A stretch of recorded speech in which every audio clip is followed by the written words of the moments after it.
चलो नमस्कार दोस्तों एंड जय हिंद अड्डा 24/7 ગુજરાતના આ ડિજિટલ YouTube પ્લેટફોર્મ પર આપ સૌ દોસ્તોનું હાર્દિક સ્વાગત છે દોસ્તો SSC MTS 2023 અને આ SSC MTS ની અંદર તમારે જબરજસ્ત એવી રિક્રુટમેન્ટ બહાર પડી છે અને એમાં 10 પાસ જે છે એ લેવાના છે।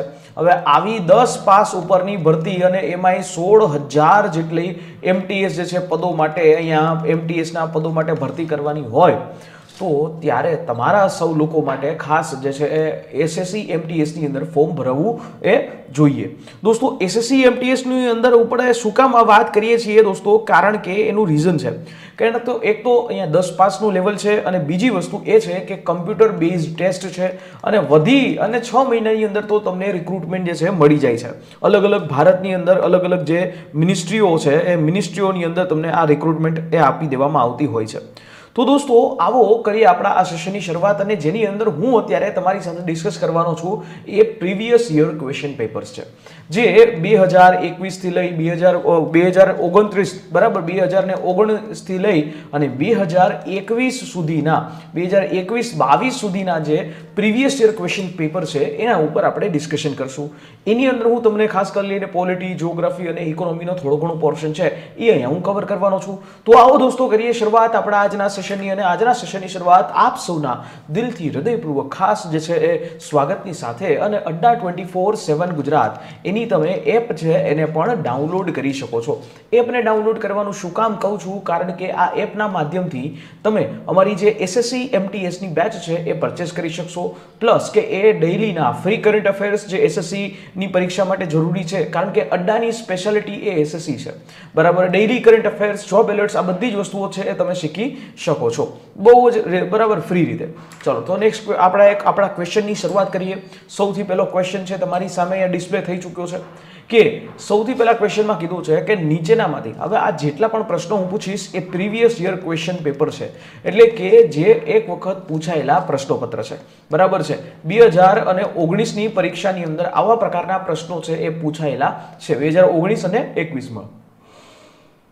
આર્મીની ભરતી ક્યારે બહાર પાડશે? આર્મીની ભરતી જે છે એ અગ્નિવીરની ભરતી બહાર પડે છે અને અગ્નિવીરની ભરતી ઉપર ઓલરેડી આપણે વિડીયો બનાવી ચૂક્યા છે બરાબર છે। ફરી પાછી જ્યારે એ ભરતી બહાર આવશે ત્યારે ફરી પાછું હું વિડીયોના મારફતે તમને માહિતી આપશું એટલે લેક્ચર ખાસ જે છે સબસ્ક્રાઇબ આ ચેનલને જરૂરથી કરી લેવી।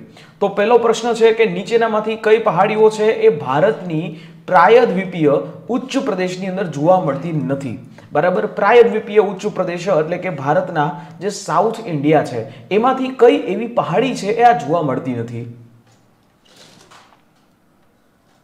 ચલો આમાંથી કઈ એવી પહાડી છે કે જે આની અંદર તમને જોવા મળશે નહીં?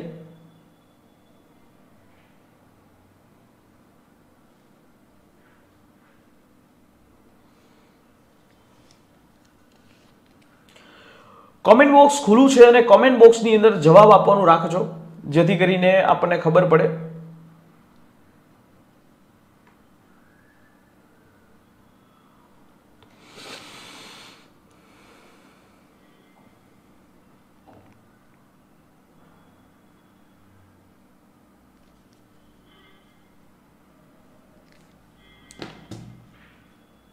चलो भारतनी अंदर कई पहाड़ियों है ए प्रायद्वीपीय उच्च प्रदेश में જોવા મળતી નથી। હવે આ જવાદી પૂર્વ ઘાટના આ પર્વત છે બરાબર। પૂર્વ ઘાટની અંદર આવેલું આ પર્વત એટલે એ प्रायद्वीपीय ભારતમાં આવે।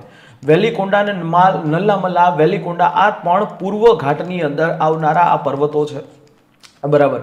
પણ લુસાઈ હિલ્સ જે છે એ આવે છે નોર્થ ઈસ્ટની અંદર બરાબર। આ उत्तर पूर्व भारत है उत्तर पूर्व भारत ની અંદર જોવા મળતી उत्तर पूर्व भारत में જોવા મળતી આ પહાડી છે એટલે લુસાઈ हिल्स જે છે લુસાઈ એ उत्तर पूर्व भारत ની અંદર આવે એટલે આ प्रायद्वीपीय ની અંદર આવે નહીં અને આપણો અહીંયા જવાબ જે છે એ લુસાઈ हिल्स લુસાઈ પહાડી। चलो नेक्स्ट क्वेश्चन કે નીચેનામાંથી કયું શહેર છે ગંગા નદીના તટ ઉપર સ્થિત નથી? ગંગા નદીના તટ ઉપર આવેલું ન હોય આમાંથી એવું કયું શહેર છે?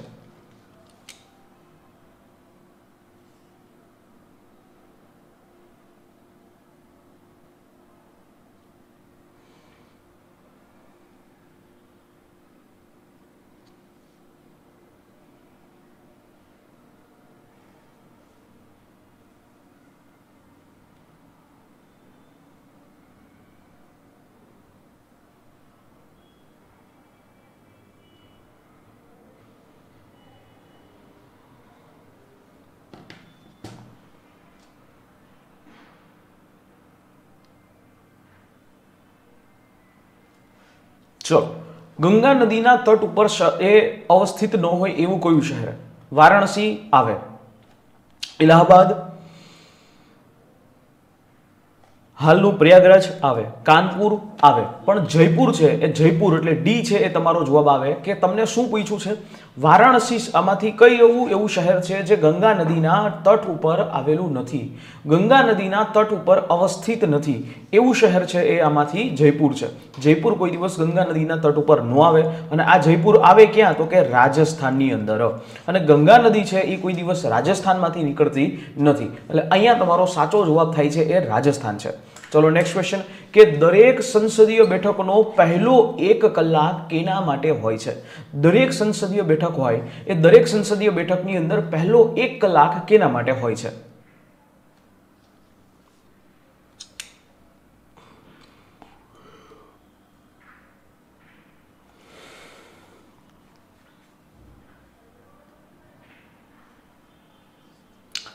એસએસસી એમટીએસ નું કટ ઓફ કેટલું રહેશે એના વિશે આપણે આગળ હજી વાત કરશું, ચર્ચા કરશું ત્યારે, બરાબર, ત્યારે વધારે આપણે એના ઉપર ચર્ચા કરશું.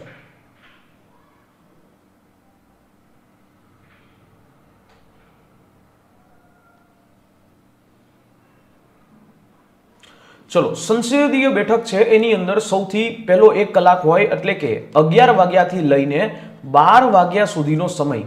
બરાબર, આ 12 વાગ્યા સુધીનો સમય શું હોય? તો કે પ્રશ્ન કાળ હોય. કયો કાળ હોય? પ્રશ્ન કાળ છે એ 11 થી 12 વાગ્યા સુધીનો આ સમય હોય છે. બરાબર છે, એટલે અહીંયા તમારો આ સાચો જવાબ છે પ્રશ્ન કાળ. અને પ્રશ્ન કાળની અંદર જ જે અતિ મહત્વની બાબતો હોય એ સંસદની અંદર ચર્ચામાં આવતી હોય.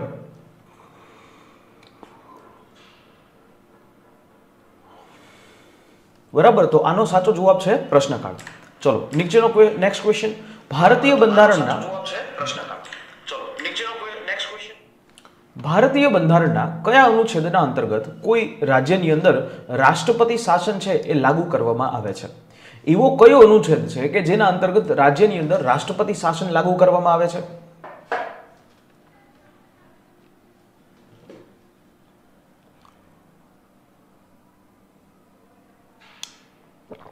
ચલો, રાજ્યની અંદર રાષ્ટ્રપતિ શાસન, હવે રાજ્યની અંદર રાષ્ટ્રપતિ શાસન છે એ અનુચ્છેદ નંબર 356 356 અનુસાર લગાડવામાં આવે. આને રાષ્ટ્રપતિ શાસન પણ કહેવામાં આવે, અથવા તો આને બંધારણીય કટોકટી, બરાબર, કઈ કટોકટી? તો કે બંધારણીય કટોકટી તરીકે પણ ઓળખવામાં આવે. જ્યારે જે રાજ્યની અંદર એવું લાગવામાં આવે છે કે ત્યાં કાયદા પ્રમાણે બંધારણ મુજબ છે એ શાસન ચાલતું નથી, ત્યારે રાજ્યપાલ દ્વારા, બરાબર, રાજ્યપાલ જે છે એ રાષ્ટ્રપતિને લખે. કોને લખે? તો કે રાષ્ટ્રપતિને. એટલે રાષ્ટ્રપતિ છે એ જગ્યા માટે, એ વિસ્તાર માટે, એ રાજ્ય માટે આવું રાષ્ટ્રપતિ શાસન છે લગાડી શકે છે. અને આ રાષ્ટ્રપતિ શાસન વખતે જે પણ રાજ્ય સરકાર હોય, બરાબર, એ જે પણ રાજ્ય સરકાર એને બરખાસ્ત કરવામાં આવે. શું કરવામાં આવે? બરખાસ્ત કરવામાં આવે, એટલે પૂરું કાઢી મૂકવામાં આવે.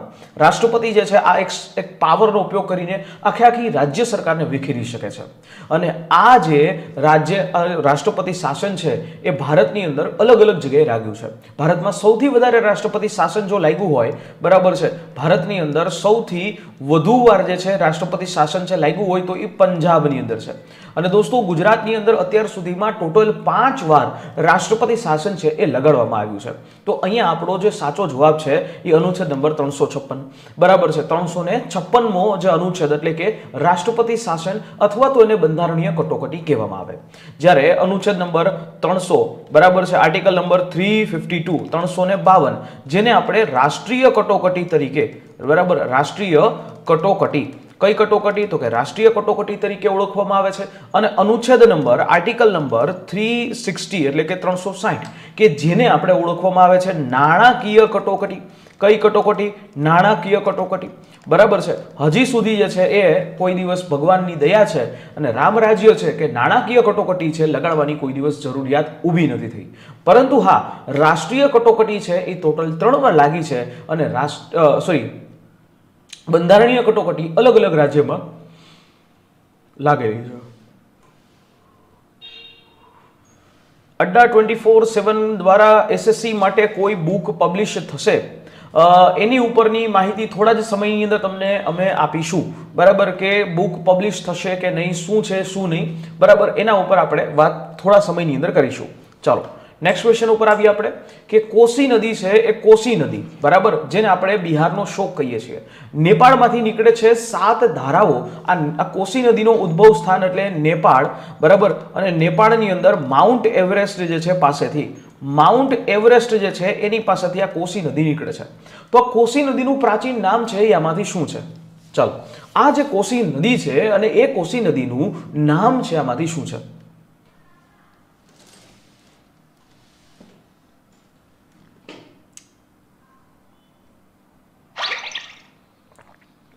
આ પ્રકારનો પ્રશ્ન છે 2019 ની પરીક્ષાની અંદર પૂછવામાં આવ્યો હતો. સીબીડી 2019 એસએસસી એમટીએસ ની જ પરીક્ષામાં, એસએસસી એમટીએસ ની પરીક્ષામાં આ વસ્તુ પૂછવામાં આવેલી છે.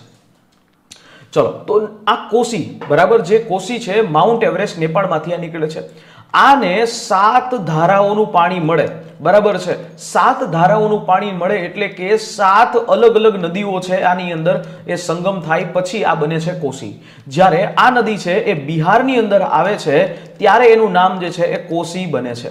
અને આ કોસી જે છે એ બિહારનો, આને શોક કહેવામાં આવે છે. બિહાર પટનામાંથી પસાર થતી આ નદી છે એટલે આને બિહારનો શોક તરીકે ઓળખવામાં આવે છે.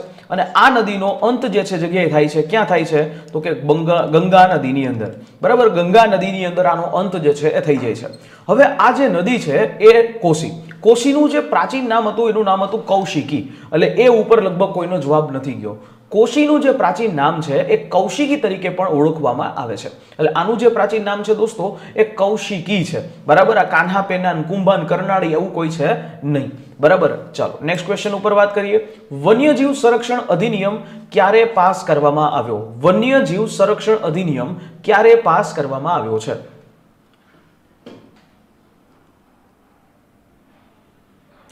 યસ પરમાર અમિત, કાલે કોર્સ છે એ શરૂ થશે.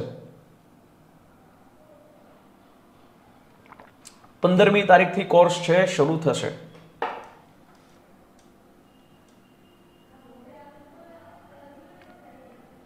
ચલો, વન્યજીવ સંરક્ષણ અધિનિયમ 1972 ક્યારે બનાવવામાં આવ્યો? 1972 ની અંદર બનાવવામાં આવ્યો. શું કામ બનાવવામાં આવ્યો? કારણ કે જ્યારે આ સમય એવો હતો કે વન્ય પ્રાણીઓ છે લુપ્ત થતા જતા હતા, નાશ પામતા જતા. એનું રીઝન હતું કાં તો એ શિકાર જે છે, શિકારના અંતર્ગત જે છે એ મારી નાખવામાં આવતા હતા. એટલે કે હવે આના પછી હવે વન્યજીવોનો નાશ ન થાય, સિંહોની સંખ્યા ન ઘટે, ટાઈગરની સંખ્યા ન ઘટે, આના માટે વન્ય સંરક્ષણ અધિનિયમ 1972 બનાવવામાં આવ્યો.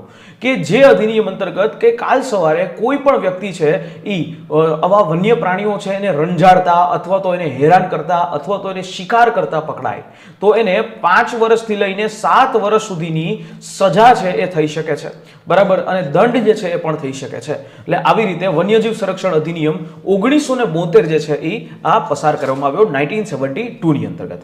ચલો નેક્સ્ટ ક્વેશ્ચન, લગભગ બધાના જવાબ આની અંદર સાચા છે. ચાલો, નાગરિકતા અધિનિયમ, બરાબર છે, સિટીઝનશિપ એક્ટ છે ક્યારે પાસ કરવામાં આવ્યો?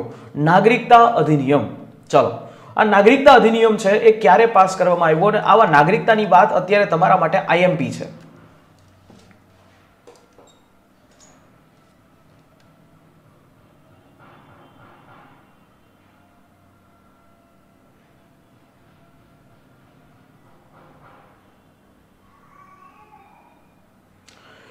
ઓકે, નાગરિકતા અધિનિયમ એટલે કે સિટીઝનશિપ, બરાબર છે, સિટીઝનશિપ એક્ટ ની વાત કરી છે. સિટીઝનશિપ એક્ટ જે છે એ એક્ટ 1955 1955 ની અંદર એ બહાર પાડવામાં આવ્યો. 1955 1955 ની અંદર ભારતનો સૌથી પહેલો એવો સિટીઝનશિપ એક્ટ પાસ કરવામાં આવ્યો. એના પછી 2019 ની અંદર સિટીઝનશિપ અમેન્ડમેન્ટ એક્ટ છે એ પાસ કરવામાં આવ્યો, બરાબર છે. એટલે આ ભારતનો સૌથી જૂનામાં જૂનો જે નાગરિકતા અધિનિયમ કે એના અંતર્ગત તમને વાત કરવામાં આવી છે કે ભારતની નાગરિકતા કઈ રીતે તમને મળે છે અને ભારતની નાગરિકતા કઈ રીતે ત્યાગ કરી શકાય છે. અને આ નાગરિકતા જે છે, જે ભારતની અંદર છેલ્લા 7 વર્ષથી ભારતમાં વસવાટ કરતા હોય એવા વ્યક્તિઓને નાગરિકતા આપી શકાય છે. તો આ આધાર ઉપર આવું એક સિટીઝનશિપ એક્ટ છે બહાર પાડવામાં આવ્યો 1955. ચલો નેક્સ્ટ ક્વેશ્ચન કે ભારતના બંધારણની અંદર મૂળતઃ કેટલા અનુચ્છેદ હતા? મૂળતઃ કેટલા અનુચ્છેદ હતા?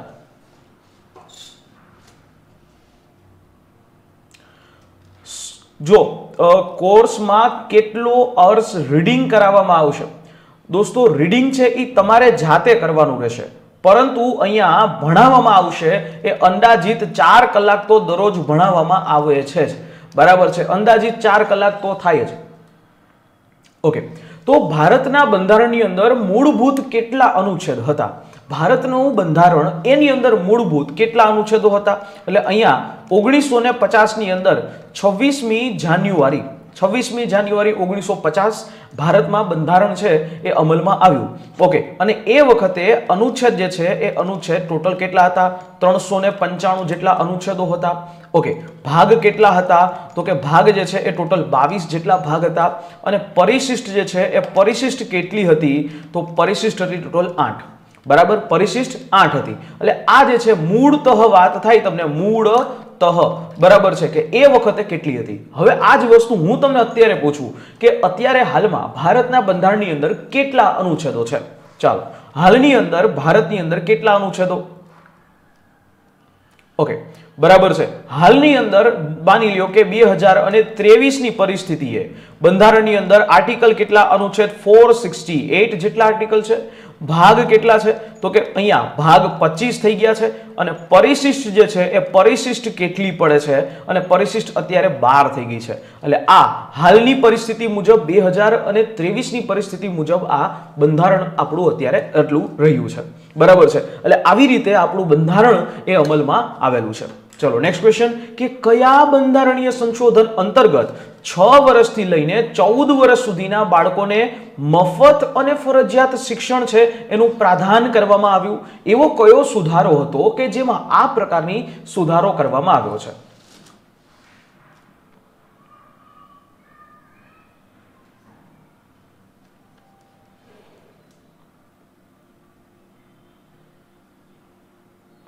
ચલો, કયા એવા બંધારણીય સંશોધન અંતર્ગત આવો સુધારો કરવામાં આવ્યો? તો કે 86મો બંધારણીય સુધારો 2002. આ 2002 ની અંદર એક બંધારણની અંદર અનુચ્છેદ નંબર આર્ટિકલ નંબર 21A છે એ ઉમેરવામાં આવ્યો. અને એમાં એવું પ્રાવધાન કરવામાં આવ્યું કે 6 વર્ષથી લઈ અને 14 વર્ષ સુધીના તમામ બાળકોને મફત અને ફરજિયાત શિક્ષણ મળશે. અને આ જ સુધારાની સાથે સાથે આપણા બંધારણની અંતર્ગત, બરાબર, અનુચ્છેદ નંબર 51A એટલે કે જે આપણી મૂળભૂત ફરજ, બરાબર, ક્યાં સુધારો થયો? હજી તો કે મૂળભૂત ફરજ છે એની અંદર સુધારો થાય છે. મૂળભૂત ફરજની અંદર 11મી ફરજ જે છે એ ઉમેરવામાં આવી છે. એટલે આ બે વસ્તુ આ એક જ સુધારાની અંતર્ગત કરવામાં આવી. એ જ ફરજની અંદર શું લખવામાં આવ્યું? તો કે 6 વર્ષથી ઉપર 14 વર્ષ સુધીના તમામ બાળકોને માતા પિતાની ફરજ છે કે સ્કૂલે મોકલવા. એટલે આવી ફરજ છે એ આપવામાં આવી. તો અહીંયા 21A એ 86મો બંધારણીય સુધારો અને 2002 ની અંદર આ સુધારો કરવામાં આવ્યો. ચાલો નેક્સ્ટ ક્વેશ્ચન, કે લોકસભાની અંદર અવિશ્વાસનો પ્રસ્તાવ પારિત થાય તો એના ઉપર અવિશ્વાસનો પ્રસ્તાવ પારિત થવા ઉપર રાજીનામું છે એ કોણે આપવું પડે? બરાબર, કોણે અહીંયા રાજીનામું લોકસભામાં જો અવિશ્વાસ પ્રસ્તાવ નોન કોન્ફિડન્સ મોશન છે એ પાસ થાય તો આપવું પડે? ચલો, જય માતાજી નરેન્દ્રસિંહ ઝાલા.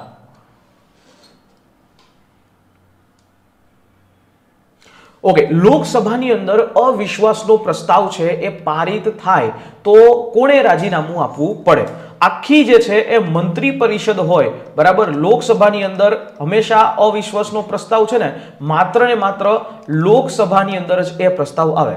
અને આ પ્રસ્તાવ જો પારિત થાય તો એ આખા સરકારે એટલે કે આખા મંત્રી પરિષદે રાજીનામું આપવું પડે, બરાબર છે. કારણ કે મંત્રી પરિષદ છે સામૂહિક રીતે લોકસભાને જવાબદાર છે, બરાબર છે. આ મંત્રી પરિષદ હોય એ કોને?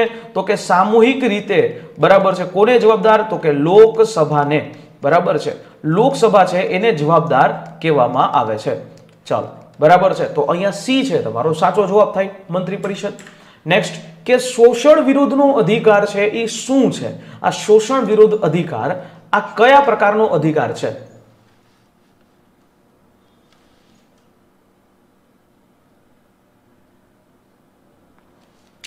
ચલો, આવો શોષણ વિરુદ્ધનો અધિકાર છે દોસ્તો એ તમને કયા પ્રકારનો અધિકાર લાગે છે?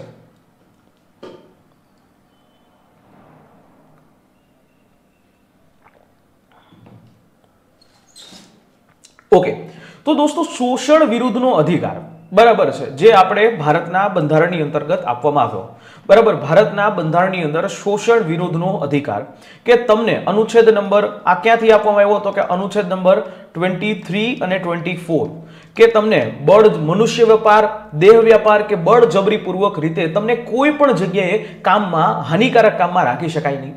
અને અનુચ્છેદ નંબર 24 કે 14 વર્ષથી નીચેના જે બાળકો છે એટલે કે બાળ મજૂરીએ રાખી શકાય નહીં. બરાબર, આના ઉપર કાયદો કરવામાં આવે, વસ્તુ કરવામાં આવી. આ કેવો પ્રકારનો અધિકાર તો કે આ આપણો મૂળભૂત અધિકાર. મૂળભૂત અધિકાર એટલે શું તો કે જેનું સ્થાન એ અનુચ્છેદ નંબર બરાબર જેનું સ્થાન અનુચ્છેદ નંબર 14 થી લઈ અને 32 ની વચ્ચે છે તો આપણે એને મૂળભૂત અધિકાર કહીએ છીએ. બરાબર, ફંડામેન્ટલ રાઇટ્સ કહીએ છીએ. બંધારણીય અધિકાર એટલે કે જેનો ઉલ્લેખ બંધારણની અંદર છે.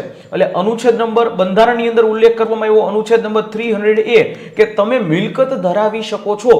આ તમારો બંધારણીય અધિકાર છે. બરાબર, એ તમે બંધારણીય અધિકાર છે. અનુચ્છેદ નંબર 300A માં કર્યું છે. કાયદો, હવે કાયદો હોય એ તો સંસદમાં કોઈ લો પાસ કરીને કરવામાં આવે, કાયદા દ્વારા જે છે એ અધિકાર આપવામાં આવે. એટલે અહીંયા જે છે એ કાયદાકીય અધિકાર તો છે નહીં, આનો બંધારણમાં સ્પષ્ટ રીતે ઉલ્લેખ કરવામાં આવ્યો. એટલે અહીંયા તમારું જો સાચું થાય અને ઈ સાચું થાય શું તો કે મૂળભૂત અધિકાર. મૂળભૂત અધિકાર તમારો અહીંયા સાચો જવાબ. ચલો નેક્સ્ટ ક્વેશ્ચન કે બંધારણના અનુચ્છેદ નંબર 21 અનુચ્છેદ નંબર 21 ના અંતર્ગત જીવન જીવવાના અધિકારના ભાગરૂપમાં આજીવિકા મેળવવાનો અધિકાર કયા મામલાના અંતર્ગત ચાલુ રાખવામાં આવ્યો? આજીવિકા એટલે કે બ્રેડ એન્ડ બટર, બરાબર, રોજગારી એટલે કે આજીવિકા મેળવવાનો અધિકાર એ અનુચ્છેદ નંબર 21 ની અંદર સામેલ કરવામાં આવેલો છે. તો આ વસ્તુ કયા કેસની અંદર આપવામાં આવી છે? 2019 નો આ પ્રશ્ન છે ભાઈ.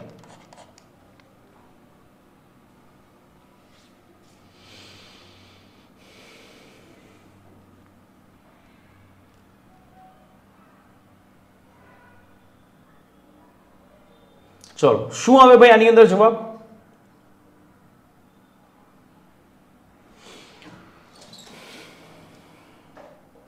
ઓકે, જો ભારતના બંધારણની અંદર અનુચ્છેદ નંબર 21 છે એ તમને જીવન જીવવાનો સ્વતંત્રતા આપે છે. સાથે સાથે સન્માનપૂર્વક મરવાની પણ સ્વતંત્રતા આપે છે. તમને તમારી મરજી વિરુદ્ધ હથકડી પણ ન લગાવી શકે એવો અધિકાર પણ આપે છે. તમને ચાલવાનો અધિકાર પણ આપે છે. તમને ઊંઘનો અધિકાર પણ આપે છે. મહિલાઓને સન્માનપૂર્વક જીવન જીવવાનો અધિકાર પણ આપે છે. તમને પ્રતિષ્ઠા જે છે એનો અધિકાર આપે છે. તમને આજીવિકા મેળવવાનો અધિકાર આપે છે. તમને વિદેશ યાત્રા કરવાનો અધિકાર આપે છે. તમને સ્વચ્છ પર્યાવરણ મેળવવાનો અધિકાર આપે છે. તમને સારા રોડ મેળવવાનો અધિકાર આપે છે. આવા બધા અધિકારો એ અનુચ્છેદ નંબર 21 છે એની અંદર આપવામાં આવ્યા છે.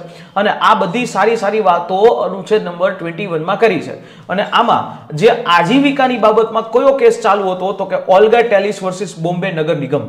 બરાબર, આ કેસની અંતર્ગત આ કીધું કે આજીવિકા મેળવવાનો અધિકાર, રોજગારી મેળવવાનો અધિકાર, બ્રેડ એન્ડ બટર, બરાબર, ઇંગ્લિશમાં ને બ્રેડ એન્ડ બટર કહેવાય, આજીવિકા જે છે એ મેળવવાનો અધિકાર એ ભારતના બંધારણની અંતર્ગત એ અનુચ્છેદ નંબર 21 છે એની અંદર સમાવેશ કરવામાં આવ્યો છે. આર્ટિકલ નંબર 21 છે એમાં એને સમાવેશ કર્યો છે. બરાબર છે, એટલે અહીંયા તમારો સાચો જવાબ છે એ બી છે, એ તમારો સાચો જવાબ છે. નેક્સ્ટ કે નીચેનામાંથી કયા રાજ્યની અંદર 2 વિધાન ગૃહો છે? 2 વિધાન ગૃહો એટલે શું તો કે વિધાનસભા, બરાબર, વિધાનસભા અને વિધાન પરિષદ. વિધાનસભા અને વિધાન પરિષદ આવી 2 વસ્તુ છે એ કયા રાજ્યની અંદર છે? હાલો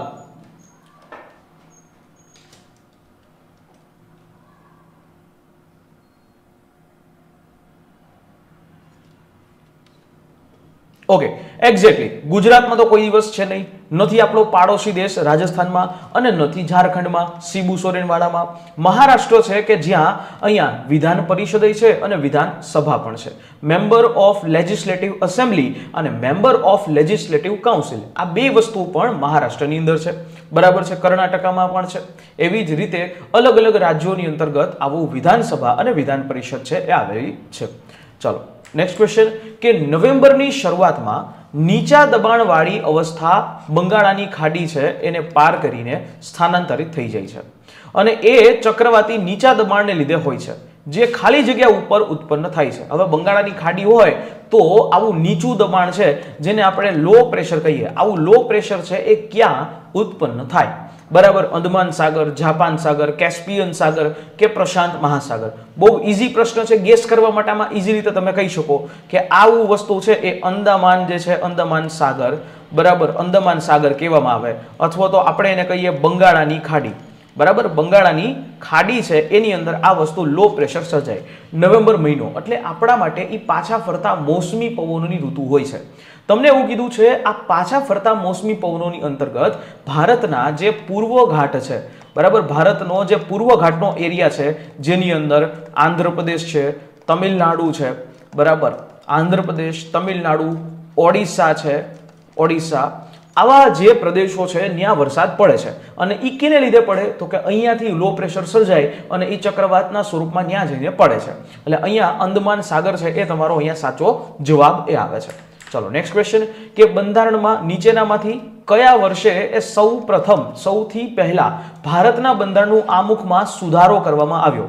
જો આમુખની વાત કરી છે, આમુખ એટલે પ્રિએમ્બલ, અને એ પ્રિએમ્બલમાં સૌથી પહેલા સુધારો ક્યારે કરવામાં આવ્યો?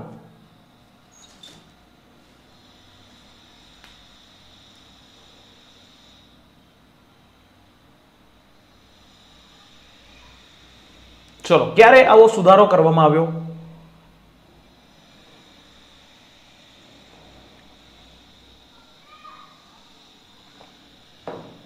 ઓકે, બરાબર, એક્ઝેક્ટલી બધા લોકો સાચા છે. આમુખ, બરાબર છે. આ આમુખ હવે આપણા બંધારણની અંદર પ્રીએમ્બલ જે આમુખ છે, બરાબર, અને એ પ્રીએમ્બલની અંદર મૂળ પ્રસ્તાવના બંધારણની આમુખ છે. આમુખ ક્યાંથી લેવામાં આવ્યું તો કે યુએસ માંથી લેવામાં આવ્યું. પણ આ આમુખ જે છે એની ભાષા છે, એનો સ્ત્રોત જે છે એ ક્યાંથી લેવામાં આવ્યો તો કે એ ઓસ્ટ્રેલિયામાંથી લેવામાં આવ્યો. આમુખની ભાષાનો સ્ત્રોત જે છે એ ઓસ્ટ્રેલિયામાંથી લેવામાં આવ્યો. જ્યારે બંધારણ સભા છે એ ચાલતી હતી અને એ વખતે, બરાબર છે, જવાહરલાલ નહેરુએ 13મી ડિસેમ્બર 1946 ના રોજ એક ઉદ્દેશ્ય પ્રસ્તાવ, બરાબર, આપણે એને ઉદ્દેશ્ય પ્રસ્તાવ કહીએ છીએ, આ ઉદ્દેશ્ય પ્રસ્તાવ એને રજૂ કર્યો અને આ પ્રસ્તાવને 22મી જાન્યુઆરી અને 1947 ના રોજ એને મંજૂર કરી દેવામાં આવ્યો. એટલે એ ઉદ્દેશ્ય પ્રસ્તાવ એટલે આપણા બંધારણનું હાલનું આપણું આમુખ. આ જે ઉદ્દેશ્ય પ્રસ્તાવની આપણે જે વાત કરીએ છીએ, જે ચર્ચા કરીએ છીએ, એ જ ઉદ્દેશ્ય પ્રસ્તાવ એટલે આપણા બંધારણનું આમુખ. આ આમુખની અંદર એકવાર સુધારો થયો અને એ સુધારો થયો ક્યારે તો કે 42મો બંધારણીય સુધારો. 42મો બંધારણીય સુધારો જેને મિની બંધારણ પણ કહેવામાં આવે, 1976, બરાબર, એ વખતે ઇન્દિરા ગાંધીની સરકારે સમાજવાદી, આ બરાબર છે, બિન સાંપ્રદાયિકતા, એવા કેટલાક 3 એવા શબ્દો છે એ ઉમેર્યા. એટલે અહીંયા તમારો સાચો જવાબ છે 1976. બરાબર, ચાલો નેક્સ્ટ ક્વેશ્ચન. નીચેનામાંથી કઈ નદી છે કે જેના ઉદ્ભવ સ્થાને તેને ભાગીરથી તરીકે ઓળખવામાં આવે છે? ચાલો, આમાંથી કઈ નદી એવી છે કે જેને ઉદ્ભવ સ્થાને ભાગીરથી તરીકે ઓળખવામાં આવે છે?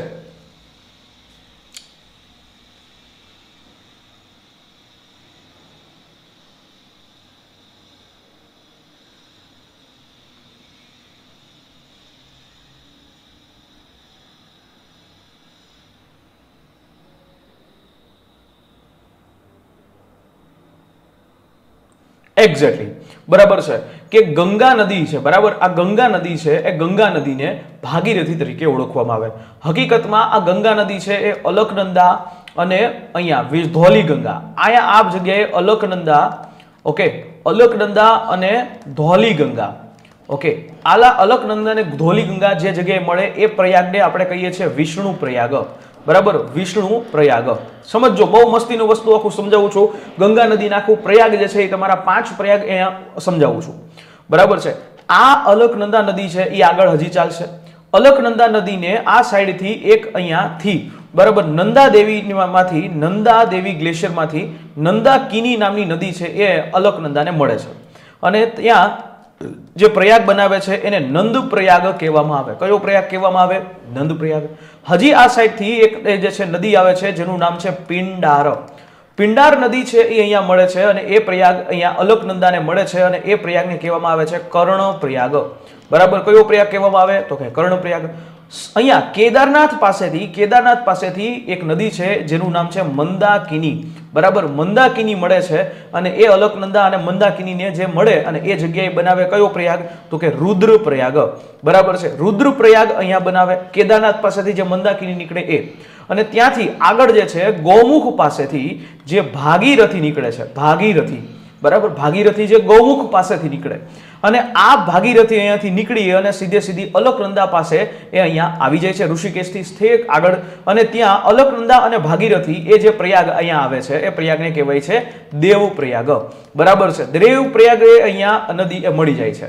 ભાગીરથી અને અલકનંદાનો જે ભાગીરથી અને અલકનંદા આ બે ભેગી થાય છે એ દેવપ્રયાગ એ ભેગી થાય અને ત્યારથી અહીંયા આ નદી જે છે ને અહીંયા ગંગા નદી તરીકે ઓળખવામાં આવે છે, બરાબર. એટલે આ રીતે આ 5 પ્રયાગ છે એ ખાસ શીખવા એ જરૂરી છે, બરાબર છે. આ 5 પ્રયાગ જેને પંચ પ્રયાગ તરીકે ઓળખવામાં આવે છે.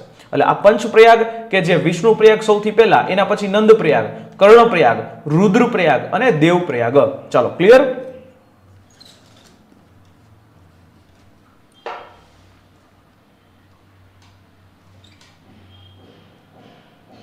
ચલો આગળ વાત કરીએ. નેક્સ્ટ કે નીચે આપેલા કથનોમાંથી કયું એવું કથન છે જે સાચું છે?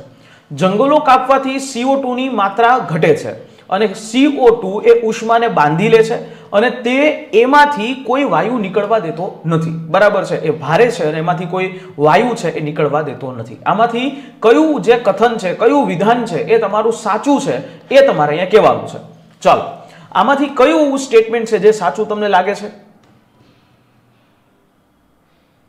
હા, આપેલ તમામ વાળા થોડોક હળવા રહ્યો ભાઈ, બરાબર. જુઓ, જંગલો કાપવાથી CO2 ની માત્રા ઘટે છે નહીં વધે છે, બરાબર છે. કારણ કે જંગલો કાપો તો CO2 જે શ્વસનમાં લે છે, વનસ્પતિ શું કરે? તો કે વનસ્પતિ જે છે એટલે કે ઝાડવા છે એ શું કરે? જંગલો શું કરે? તો કે ઓક્સિજન છે એ છોડે છે અને CO2 શ્વાસમાં લે છે. તો જો જંગલો કાપો તો એ CO2 જે એ શ્વાસમાં લે છે એ નો લે, CO2 ની માત્રા જે છે એ વધતી જાય, બરાબર. એટલે આ વિધાન ખોટું. CO2 છે એ વજનમાં કેવો હોય? વજનમાં એ ભારે હોય અને નીચે હોય, પૃથ્વીની જે સપાટીની આસપાસ હોય અને એ ગ્રીનહાઉસ ઇફેક્ટની આપણે જો વાત કરીએ તો એ બહાર કોઈ બીજા વાયુને નીકળવા દેતો પણ નથી. એટલે આ બીજું સ્ટેટમેન્ટ અહીંયા સાચું. એટલે અહીંયા તમારો સાચો જવાબ થાય એ ડી થાય, માત્ર બીજો, બરાબર. આ 2019 નો પૂછાયેલો પ્રશ્ન, સોરી 2021 નો પૂછાયેલો પ્રશ્ન. નેક્સ્ટ ક્વેશ્ચન, 2011 ની વસ્તી ગણતરી મુજબ ભારતના કયા રાજ્યની અંદર સૌથી ઓછી વસ્તી નોંધાયેલી છે? સૌથી ઓછી વસ્તી ભારતના કયા રાજ્યમાં છે? જો સૌથી વધુ તો તમને ખબર હશે યુપીમાં છે, બરાબર, પણ સૌથી ઓછી વસ્તી કયા રાજ્યમાં નોંધાયેલી છે?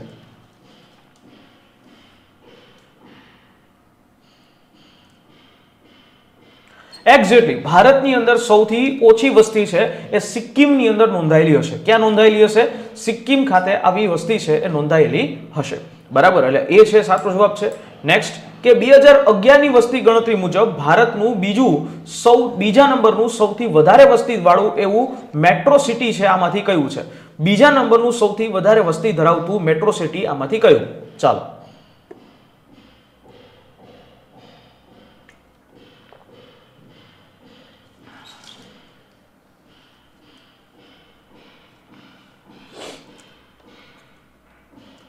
આવી જાવ રાજકોટ, એટલે બધાને આપણે કોફી પીવડાવશું હો.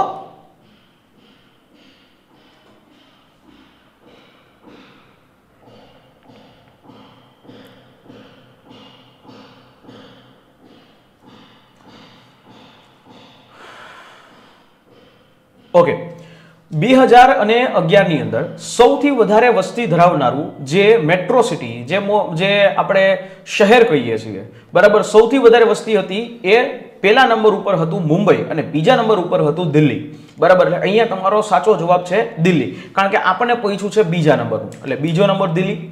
મનુષ્યની વસ્તી, એનો કાળ, એનું વિસ્તરણ, આ બધુંને સમજવાની જે શાખા છે એ શું, બરાબર છે? આ શાખા છે એને શું કહેવામાં આવે છે?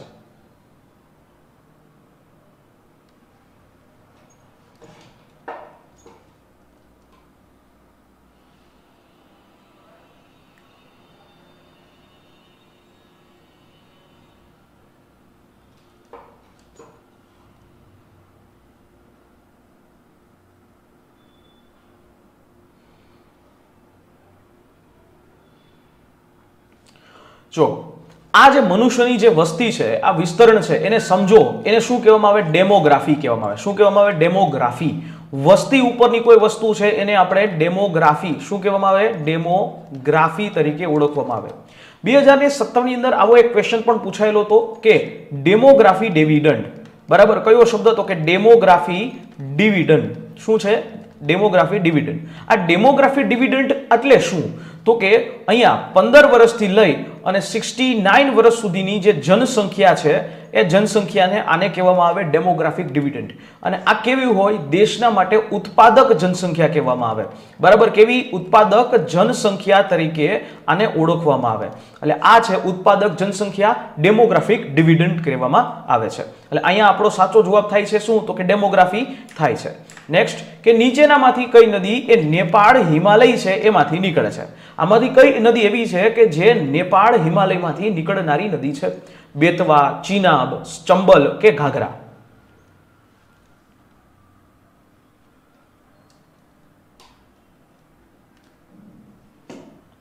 એટલે આ વાતો પછી કરજો વાતોડિયાઓ, બરાબર છે. પેલા ભણવામાં ધ્યાન આપો.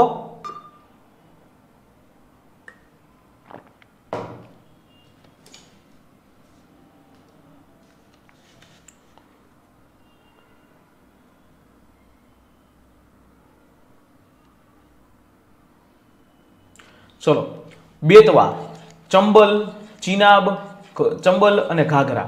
હવે કીધું છે નેપાળ હિમાલય. ચિનાબ નદીનો ઉદ્ભવ સ્થાન જે છે એ તિબેટ હિમાલય છે, બરાબર. તિબેટ હિમાલયમાંથી એ ચિનાબ નદી હિમાલયમાં એમાંથી આનો ઉદ્ભવ થાય છે.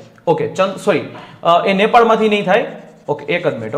ચિનાબ નદીનો ઉદ્ભવ જે છે એ ભારતમાંથી થશે. ચંદ્ર અને ભાગા તરીકે, ચંદ્ર પ્લસ ભાગા તરીકે હિમાચલ પ્રદેશની અંતર્ગત એનો ઉદ્ભવ થશે ચિનાબનો. બેતવા નદી છે એ તો મધ્ય ભારતની અંતર્ગત આવે. ચંબલ, બેતવા, કેન, સિંધ, સોણ, બરાબર. આ નદી જે છે માળવામાંથી નીકળે. એટલે આ બે નદી તો એ આવશે નહીં, પણ હા નેપાળમાંથી નીકળનારી નદી એટલે કે ઘાઘરા. આ ઘાઘરાને બીજા શબ્દમાં ગૌરી ગંગા તરીકે પણ ઓળખવામાં આવે. અને આ નેપાળ હિમાલયમાંથી નીકળનારી આ નદી છે. ગૌરી ગંગા કયો કે ઘાઘરા કયો, બે એક જ. પછી હવે આ જે નદી છે એ આગળ ગૌરી ગંગા, ઘાઘરા, અયોધ્યા પાસે આવે ને આ ઘાઘરા, તો એનું નામ થઈ જાય સરયુ, બરાબર. સરયુ નદી તરીકે પણ અયોધ્યાની અંદર ઓળખાય એવી આ નદી એટલે કે નેપાળ હિમાલય. બોલો શ્રી રામચંદ્ર કી જય, બરાબર છે. એટલે આ સરયુ નદી જે જ્યાં આપણું અયોધ્યા છે વસેલું છે. નેક્સ્ટ ક્વેશ્ચન કે ભારતીય ન્યાય વ્યવસ્થાની અંદર કેટલા પ્રકારની કોર્ટ આવેલી છે? ભારતીય ન્યાય વ્યવસ્થા છે એમાં કેટલા પ્રકારની કોર્ટ આવેલી છે ભાઈ?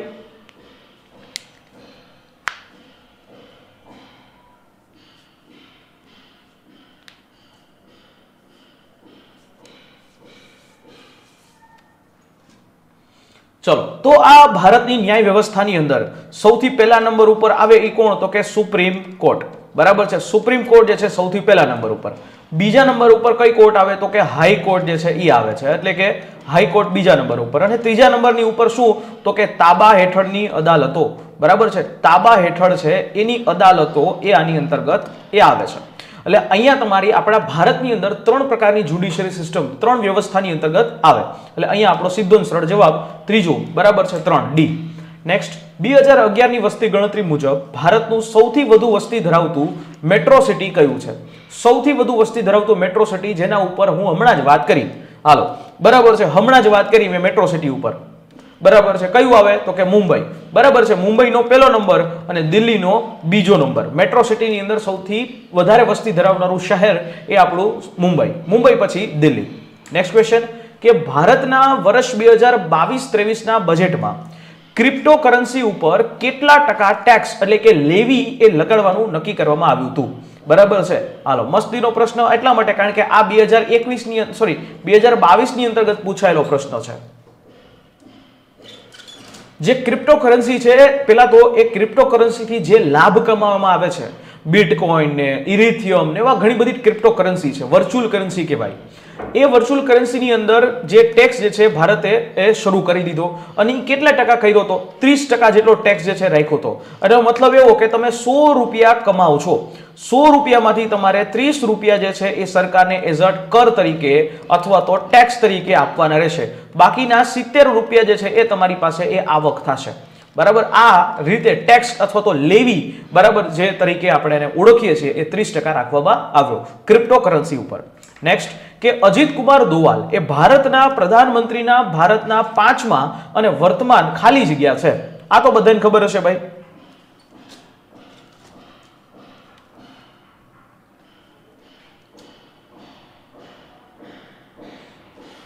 અજીત કુમાર દોવાલ, અજીત દોવાલ. અજીત દોવાલ તો શું છે? NSA નેશનલ સિક્યોરિટી એડવાઇઝર બરાબર છે. એ નેશનલ સિક્યોરિટી એડવાઇઝર ભારતના પ્રધાનમંત્રીના એ 5મા NSA છે બરાબર. 5મા NSA કહેવાય છે, નેશનલ સિક્યોરિટી એડવાઇઝર NSA, એટલે સી તમારો સાચો જવાબ. નેક્સ્ટ કે ભારતના બંધારણમાં સૌથી મહત્વની વિશેષતા કઈ છે? ભારતના બંધારણની સૌથી મહત્વની વિશેષતા આમાંથી કઈ છે? ચલો, સૌથી મહત્વની વિશેષતા દોસ્તો આમાંથી તમને કઈ લાગે છે? હા, બિલ્ડિંગની અંદર નીચેની ઓફિસની અંદર જે છે એ કામ ચાલે છે એટલે તમને એવો અવાજ આવતો હશે.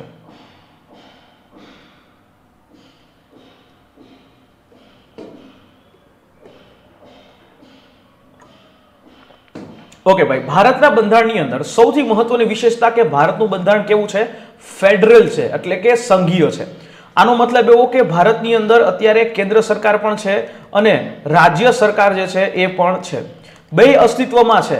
કેન્દ્ર સરકાર અને રાજ્ય સરકારને બંનેને અલગ અલગ વિષયો ઉપર કાયદા બનાવવાની સત્તા પણ આપવામાં આવી છે. પરંતુ જ્યારે જરૂર પડે ત્યારે ભારતનું બંધારણ છે એ એકાત્મક પણ થઈ શકે છે. એટલે ભારતનું બંધારણ કેવું છે? ફેડરલ છે, સંઘીય છે. એટલે અહીંયા સૌથી મહત્વની વિશેષતા ભારતના બંધારણની સંઘીય છે. એક. નેક્સ્ટ કે સૌર પરિવાર, સોલાર સિસ્ટમની અંદર એવો કયો ગ્રહ છે કે જેને પૃથ્વીના જોડિયા ગ્રહ તરીકે ઓળખવામાં આવે છે? ચાલો, પૃથ્વીના જોડિયા ગ્રહ તરીકે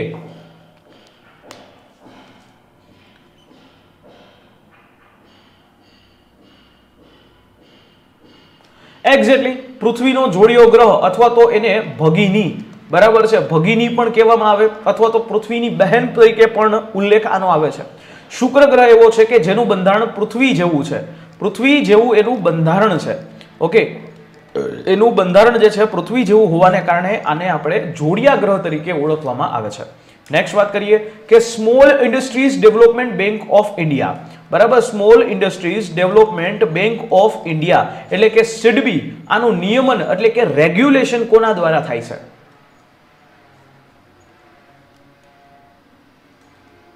એલા ભાઈ, આ જીરું તો બહુ કરી હો ભાઈ. એલા મારે જીરું નથી જોતું હો. હવે તમે ધાણા જીરું બંધ કરો.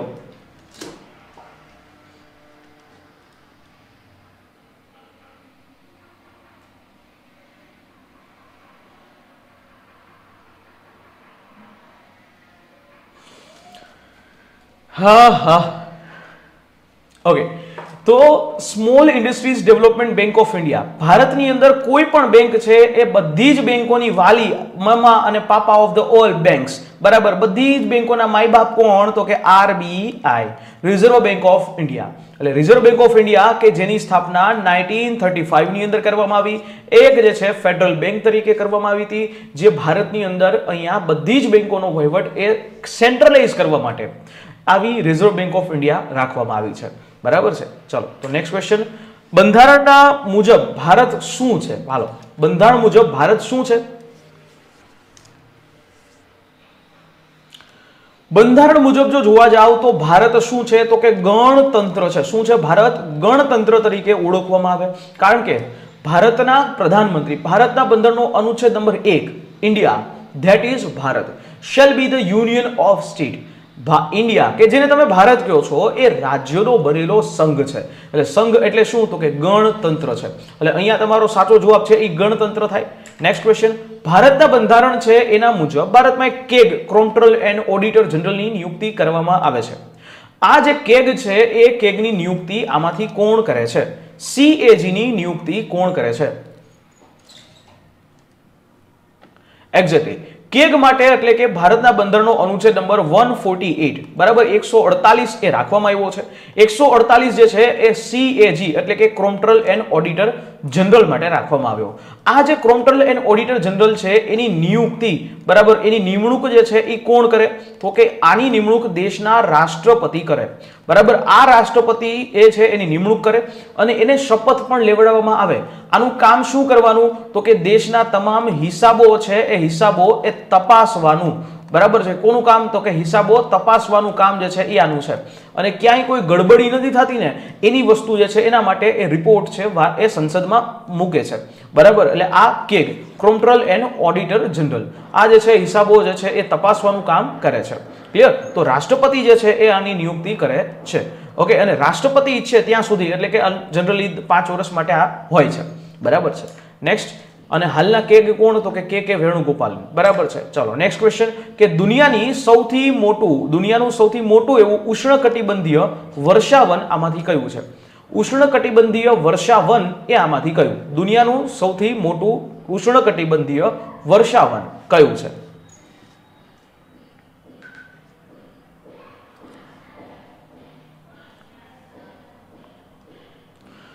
દોસ્તો, દુનિયાનું સૌથી મોટું એવું ઉષ્ણકટિબંધીય વર્ષાવન આમાંથી કયું? તો કે એમેઝોન ફોરેસ્ટ, બરાબર. વચ્ચે એમેઝોન ફોરેસ્ટ છે ને દુનિયાનો 20% ઓક્સિજન છે ને એ બનાવે છે, બરાબર છે. દુનિયાનો 20% ઓક્સિજન છે એ એમેઝોન ફોરેસ્ટમાંથી આવે છે.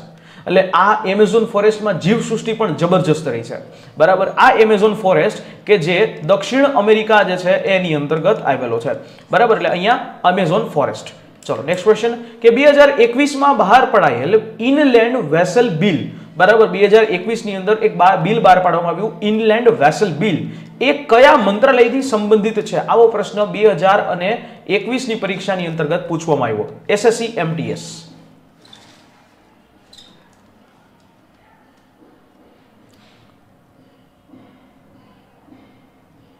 ચલો, આ જે બિલ છે ઇનલેન્ડ વેસલ બિલ એ પોર્ટ અને શિપિંગ મંત્રાલય જે છે, શિપિંગ અને જળમાર્ગ મંત્રાલય એટલે કે port shipping and waterways ministry છે એના દ્વારા આ બહાર પાડવામાં આવેલું એક બિલ છે. અને આ બિલ જે છે એ વેસલ માટેનું છે, જે મોટા મોટા કન્ટેનર શિપ્સ છે એના માટેનું આ બિલ છે એ રાખવામાં આવેલું છે. નેક્સ્ટ કે નીચેનામાંથી કયા રાજ્યમાં સૌથી વધુ લોહ અયસ્ક એ આવેલું છે? આમાંથી 4 રાજ્યો આપ્યા અને એમાંથી કયા રાજ્યની અંદર સૌથી વધારે લોહ અયસ્ક છે એ આવેલું છે?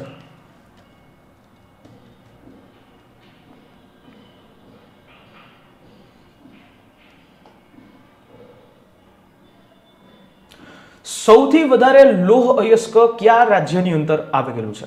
બરાબર, ઓડિશા આવે, બરાબર. આનો સાચો જવાબ છે ડી વાળા બધાય સાચા, બાકી બધાય ખોટા. ડી જે છે નહીં, તમિલનાડુ નો આવે. સૌથી વધારે લોહ અયસ્ક એ ઓડિશાની અંદર આવે છે. ક્યાં આવે છે? ઓડિશા, બરાબર. ચલો નેક્સ્ટ ક્વેશ્ચન કે દર વર્ષે 1000 જીવિત થતા બાળકો છે એનું પ્રમાણને શું કહેવાય? દર વર્ષે 1000 જીવિત જન્મતા બાળકો, આને શું કહેવાય? તો સીધે સીધું આપણને ખબર પડે, આ શું? તો કે જન્મ દરની વાત કરે છે. દર એક વર્ષે, બરાબર છે. અને એ એક વર્ષે 1000 જે છે બાળકો, 1000 બાળકો જે જીવિત જન્મે છે એને આપણે શું કહીએ? તો કે જન્મ દર, બર્થ રેટ કહેવામાં આવે.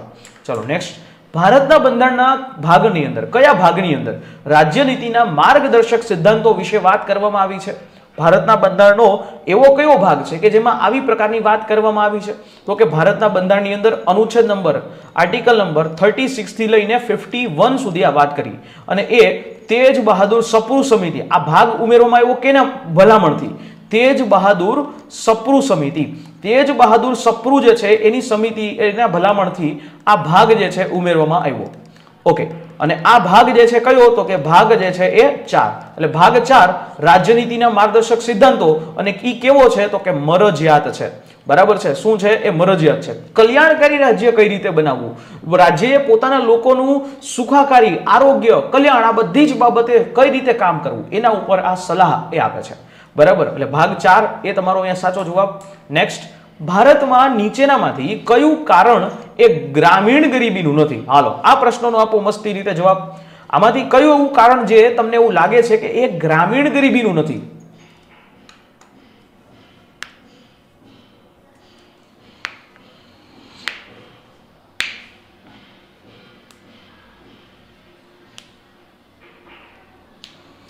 ચલો, ભાગ 2 ની અંદર નાગરિકતા, ભાગ 3 ની અંદર ફંડામેન્ટલ રાઇટ્સ મૂળભૂત અધિકાર, ભાગ 4 જેની અંદર રાજ્ય નીતિના માર્ગદર્શક સિદ્ધાંતો અને ભાગ 5 કે જેમાં સંસદ. ચલો, તો ભારતની અંદર આમાંથી કયું કારણ છે જે ગ્રામીણ ગરીબીનું નથી? ખેતી કરતા બીજા રોજગારીનો અભાવ આ કારણ છે ગ્રામીણ ગરીબીનું. અશિક્ષિતતા, ગામડાના લોકો છે એ થોડા ઘણા અશિક્ષિત હોય તો એ પણ કારણ થઈ શકે, અને ગામડાના લોકો છે એની પાસે મૂડીનો અભાવ હોય એ પણ ગ્રામીણ ગરીબીનું કારણ હોઈ શકે. પણ શહેરો તરફ ગ્રામીણ વસ્તીનું ગમન આ ગ્રામીણ ગરીબી છે એનું અહીંયા એ બરાબર છે એ કારણ હોઈ શકે નહીં.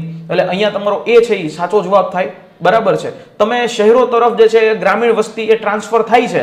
બરાબર, લોકોને અત્યારે છે એ ગામડામાં રહેવું નથી ગમતું, શહેરમાં રહેવું ગમે છે, અને ઘણા લોકો છે બરાબર છે એ આવી રીતે એ કરતા હોય છે. પણ જો કે એ આવે શું કામ? તો કે રોજગારમાં અર્થે, રોજગારી માટે એ આવે છે. બરાબર, ગામડામાં રહેવું, બાકી બધાને ગામડામાં રહેવું છે, ઘણા લોકો એવા છે કે રહે છે, પણ અહીંયા રોજગારીના અર્થે એ શહેરો તરફ એ આવે છે. રોજગારી, સારું શિક્ષણ, સારું આરોગ્ય એના માટે આવતા હોય છે. નેક્સ્ટ, કે નીચેનામાંથી કઈ જે છે એ financial stability and development council of ઇન્ડિયાના અધ્યક્ષ હોય છે? કોણ જે છે આમાંથી કોણ એવા વ્યક્તિ છે કે જે financial stability and development council છે એના એ અધ્યક્ષ હોય છે? હાલો,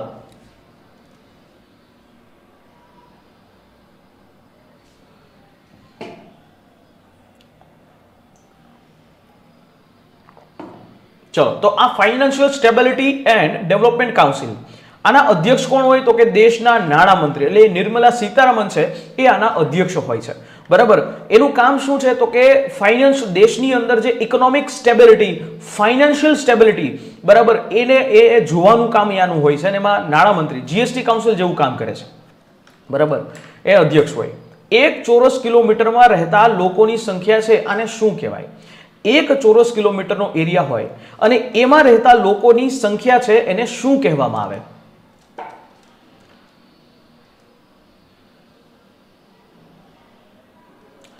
એક ચોરસ કિલોમીટર, બરાબર, એ 1 ચોરસ કિલોમીટરની અંદર રહેતી જે જનસંખ્યા છે એને કહેવામાં આવે વસ્તી ઘનતા. શું કહેવાય છે?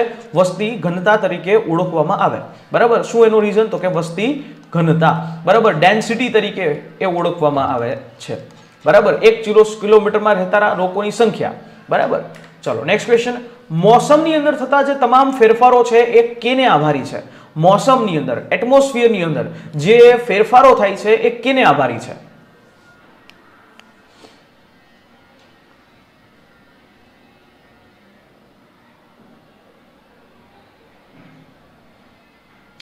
મોસમ, એટમોસ્ફિયર, એની અંદર જે થતા ફેરફારો છે એ સૂર્યને આભારી છે. કેને આભારી છે?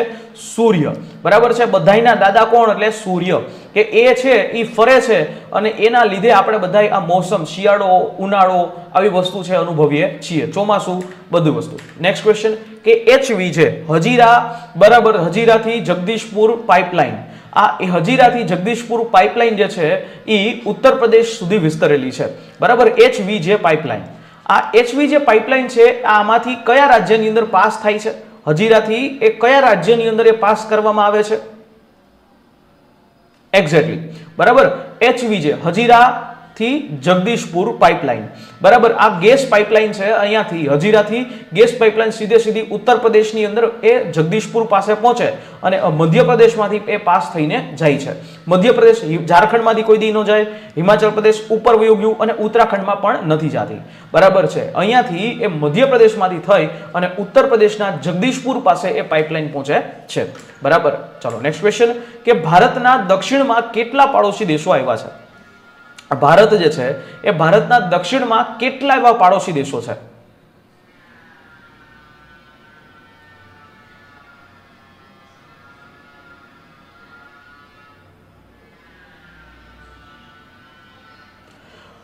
ભારતની દક્ષિણમાં એક તો આપણું આ શ્રીલંકા. બરાબર છે, ભારતની દક્ષિણની અંદર એક શ્રીલંકા અને અહીંયા જે છે એ માલદીવ.